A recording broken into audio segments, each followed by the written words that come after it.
سورہ قدر مدنیہ ہے اور ایک قول یہ ہے کہ مکیہ ہے۔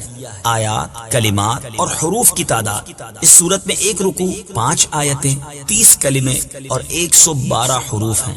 قدر نام رکھنے کی وجہ: قدر کے بہت سے معنی ہیں، البتہ یہاں قدر سے عظمت و شرافت مراد ہے، اور چونکہ اس سورت میں لیلۃ القدر کی شان بیان کی گئی ہے، اس مناسبت سے اسے سورہ قدر کہتے ہیں۔ سورہ قدر کے مضامین: اس سورت میں قرآن مجید نازل ہونے کے ابتدائی زمانے کے بارے میں بتایا گیا، اور جس رات میں قرآن مجید نازل ہوا اس کی فضیلت بیان کی گئی کہ یہ رات 1000 مہینوں سے بہتر ہے۔ اس رات میں فرشتے اور حضرت جبریل علیہ الصلوۃ والسلام اللہ تعالیٰ کے حکم سے اترتے ہیں، اور یہ رات صبح طلوع ہونے تک سراسر سلامتی والی ہے۔ سورہ علق کے ساتھ مناسبت: سورہ قدر کی اپنے سے ماں قبل سورت علق کے ساتھ مناسبت یہ ہے کہ سورہ علق میں اللہ تعالیٰ نے نبی اکرم صلی اللہ تعالیٰ علیہ وآلہ وسلم سے فرمایا تھا کہ آپ اپنے رب عز و جل کے نام سے قرآن پڑھیے جس نے پیدا کیا، اور اس سورت میں قرآن مجید نازل ہونے کی ابتدا کا زمانہ بتایا گیا کہ اسے عظمت و شرافت والی رات لیلۃ القدر میں نازل کیا گیا۔ بسم اللہ الرحمن الرحیم۔ ترجمہ: اللہ کے نام سے شروع جو نہایت مہربان رحمت والا ہے۔ اِنَّا أَنزَلْنَاهُ فِي لَيْلَةِ الْقَدْرِ۔ ترجمہ: بے شک ہم نے اس قرآن کو شب قدر میں نازل کیا۔ اِنَّا أَنزَلْنَاهُ فِي لَيْلَةِ الْقَدْرِ۔ بے شک ہم نے اس قرآن کو شب قدر میں نازل کیا۔ تفسیر صراط الجنان میں ہے، یعنی بے شک ہم نے اس قرآن مجید کو لوح محفوظ سے آسمان دنیا کی طرف یک بارگی شب قدر میں نازل کیا۔ شب قدر کے فضائل: شب قدر شرف و برکت والی رات ہے۔ اس کو شب قدر اس لیے کہتے ہیں کہ اس شب میں سال بھر کے احکام نافذ کیے جاتے ہیں، اور فرشتوں کو سال بھر کے کاموں اور خدمات پر مامور کیا جاتا ہے، اور یہ بھی کہا گیا ہے کہ اس رات کی دیگر راتوں پر شرافت و قدر کے باعث اس کو شب قدر کہتے ہیں، اور یہ بھی منقول ہے کہ چونکہ اس شب میں نیک اعمال مقبول ہوتے ہیں اور بارگاہ الہی میں ان کی قدر کی جاتی ہے، اس لیے اس کو شب قدر کہتے ہیں۔ احادیث میں اس شب کی بہت فضیلتیں وارد ہوئی ہیں، چنانچہ حضرت ابو ہریرہ رضی اللہ تعالی عنہ سے روایت ہے، رسول اللہ صلی اللہ تعالی علیہ وآلہ وسلم نے ارشاد فرمایا: جس نے اس رات میں ایمان اور اخلاص کے ساتھ شب بیداری کر کے عبادت کی تو اللہ تعالیٰ اس کے سابقہ صغیرہ گناہ بخش دیتا ہے۔ اور حضرت انس بن مالک رضی اللہ تعالیٰ عنہ سے روایت ہے، ابن ماجہ کی حدیث ہے کہ رمضان کا مہینہ آیا تو حضور پرنور صلی اللہ تعالی علیہ وآلہ وسلم نے ارشاد فرمایا: بے شک تمہارے پاس یہ مہینہ آیا ہے اور اس میں ایک رات ایسی ہے جو 1000 مہینوں سے بہتر ہے۔ جو شخص اس رات سے محروم رہ گیا وہ تمام نیکیوں سے محروم رہا، اور محروم وہی رہے گا جس کی قسمت میں محرومی ہے۔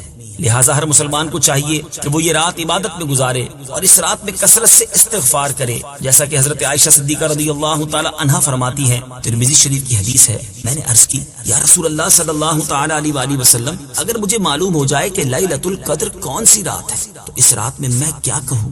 ارشاد فرمایا کہ تم کہو: اللہم انک عفو کریم تحب العفو فاعف عنی۔ اے اللہ، بے شک تو معاف فرمانے والا، کرم کرنے والا ہے، تو معاف کرنے کو پسند فرماتا ہے، تو میرے گناہوں کو بھی معاف فرما دے۔ نیز آپ رضی اللہ تعالی عنہا فرماتی ہے، اگر مجھے یہ معلوم ہو جائے کہ کون سی رات لیلۃ القدر ہے تو میں اس رات میں یہ دعا بکثرت مانگوں گی: اے اللہ، میں تجھ سے مغفرت اور عافیت کا سوال کرتی ہوں۔ شب قدر سال میں ایک مرتبہ آتی ہے۔ یاد رہے کہ سال بھر میں شب قدر ایک مرتبہ آتی ہے، اور کثیر روایت سے ثابت ہے کہ وہ رمضان المبارک کے آخری عشرے میں ہوتی ہے، اور اکثر اس کی بھی طاق راتوں میں سے کسی ایک رات میں ہوتی ہے۔ بعض علماء کے نزدیک رمضان المبارک کی 27ویں رات شب قدر ہوتی ہے، اور یہی حضرت امام اعظم رضی اللہ تعالی عنہ سے مروی ہے۔ شب قدر کو پوشیدہ رکھے جانے کی وجوہات: امام فخر الدین رازی رحمۃ اللہ تعالی علیہ فرماتے ہیں، اللہ عز و جل نے شب قدر کو چند وجوہ کی بنا پر پوشیدہ رکھا ہے۔ نمبر 1، جس طرح دیگر اشیاء کو پوشیدہ رکھا، مثلا اللہ عز و جل نے اپنی رضا کو اطاعتوں میں پوشیدہ فرمایا تاکہ بندے ہر اطاعت میں رغبت حاصل کریں، اپنے غضب کو گناہوں میں پوشیدہ فرمایا تاکہ ہر گناہ سے بچتے رہیں، اپنے ولی کو لوگوں میں پوشیدہ رکھا تاکہ لوگ سب کی تعظیم کریں، دعا کی قبولیت کو دعاؤں میں پوشیدہ رکھا تاکہ وہ سب دعاؤں میں مبالغہ کریں، اسم اعظم کو اسماء میں پوشیدہ رکھا تاکہ وہ سب اسماء کی تعظیم کریں، اور نماز نماز وسطی کو نمازوں میں پوشیدہ رکھا تاکہ تمام نمازوں کی پابندی کرے، توبہ کی قبولیت کو پوشیدہ رکھا تاکہ بندہ توبہ کی تمام اقسام پر ہمیشگی اختیار کرے، اور موت کا وقت پوشیدہ رکھا تاکہ بندہ خوف کھاتا رہے۔ اسی طرح شب قدر کو بھی پوشیدہ رکھا تاکہ لوگ رمضان کی تمام راتوں کی تعظیم کریں۔ نمبر 2، گویا کہ اللہ تعالیٰ ارشاد فرماتا ہے اگر میں شب قدر کو معین کر دیتا اور یہ کہ میں گناہ پر تیری جرت کو بھی جانتا ہوں، تو اگر کبھی شہوت تجھے اس رات میں گناہ کے کنارے لا چھوڑتی اور تو گناہ میں مبتلا ہو جاتا، تو تیرا اس رات کو جاننے کے باوجود گناہ کرنا لا علمی کے ساتھ گناہ کرنے سے زیادہ سخت ہوتا، بس اس وجہ سے میں نے اسے پوشیدہ رکھا۔ نمبر 3، گویا کہ ارشاد فرمایا میں نے اس رات کو پوشیدہ رکھا تاکہ شرعی احکام کا پابند بندہ اس رات کی طلب میں محنت کرے اور اس محنت کا ثواب کمائے۔ نمبر 4، جب بندے کو شب قدر کا یقین حاصل نہ ہوگا تو وہ رمضان کی ہر رات میں اس امید پر اللہ عز و جل کی اطاعت میں کوشش کرے گا کہ ہو سکتا ہے کہ یہی رات شب قدر ہو۔ وما أدراك ما ليلة القدر ليلة القدر خير من ألف شهر۔ ترجمہ، اور تجھے کیا معلوم کہ شب قدر کیا ہے؟ شب قدر 1000 مہینوں سے بہتر ہے۔ ليلة القدر خير من ألف شهر۔ شب قدر 1000 مہینوں سے بہتر ہے۔ تفسیر صراط الجنان میں ہے یہاں سے شب قدر کے عظیم فضائل بیان کیے جا رہے ہیں۔ چنانچہ شب قدر کی ایک فضیلت یہ ہے کہ شب قدر ان 1000 مہینوں سے بہتر ہے جو شب قدر سے خالی ہوں، اور اس ایک رات میں نیک عمل کرنا 1000 راتوں کے عمل سے بہتر ہے۔ 1000 مہینوں سے بہتر ایک رات۔ حضرت مجاہد رضی اللہ تعالیٰ عنہ سے مروی ہے کہ نبی کریم صلی اللہ تعالیٰ علیہ وآلہ وسلم نے بنی اسرائیل کے ایک شخص کا ذکر فرمایا جس نے 1000 مہینے راہ خدا عز و جل میں جہاد کیا۔ مسلمانوں کو اس سے تعجب ہوا تو اللہ تعالیٰ نے یہ آیات نازل فرمائی، إنا أنزلناه في ليلة القدر وما أدراك ما ليلة القدر ليلة القدر خير من ألف شهر۔ ترجمہ، بے شک ہم نے اس قرآن کو شب قدر میں نازل کیا، اور تجھے کیا معلوم کہ شب قدر کیا ہے؟ شب قدر 1000 مہینوں سے بہتر ہے۔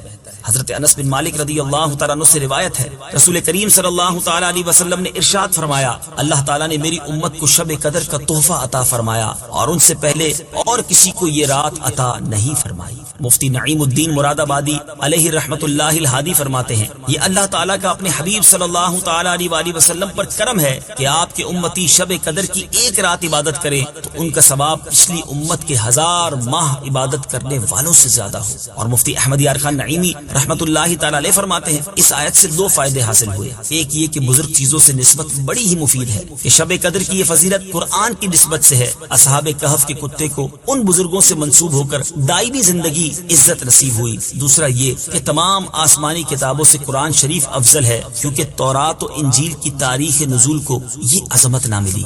تنزل الملائكة والروح فيها بإذن ربهم من كل أمر سلام هي حتى مطلع الفجر۔ ترجمہ، اس رات میں فرشتے اور جبرائیل اپنے رب کے حکم سے ہر کام کے لیے اترتے ہیں۔ یہ رات صبح طلوع ہونے تک سلامتی ہے۔ تنزل الملائكة والروح فيها، اس میں فرشتے اور جبرائیل اترتے ہیں۔ تفسیر صراط الجنان میں ہے شب قدر کی دوسری فضیلت یہ ہے کہ اس رات میں فرشتے اور حضرت جبرائیل علیہ الصلوۃ والسلام اپنے رب عز و جل کے حکم سے ہر اس کام کے لیے جو اللہ نے اس سال کے لیے مقرر فرمایا ہے آسمان سے زمین کی طرف اترتے ہیں، اور جو بندہ کھڑا یا بیٹھا اللہ تعالیٰ کی یاد میں مشغول ہوتا ہے اسے سلام کرتے ہیں اور اس کے حق میں دعا و استغفار کرتے ہیں۔ اور حضرت انس رضی اللہ تعالیٰ عنہ سے روایت ہے رسول اللہ صلی اللہ تعالیٰ علیہ وآلہ وسلم نے ارشاد فرمایا جب شب قدر ہوتی ہے تو حضرت جبرائیل فرشتوں کی جماعت میں اترتے ہیں اور ہر اس کھڑے بیٹھے بندے کو دعائیں دیتے ہیں جو اللہ تعالیٰ کا ذکر کر رہا ہو۔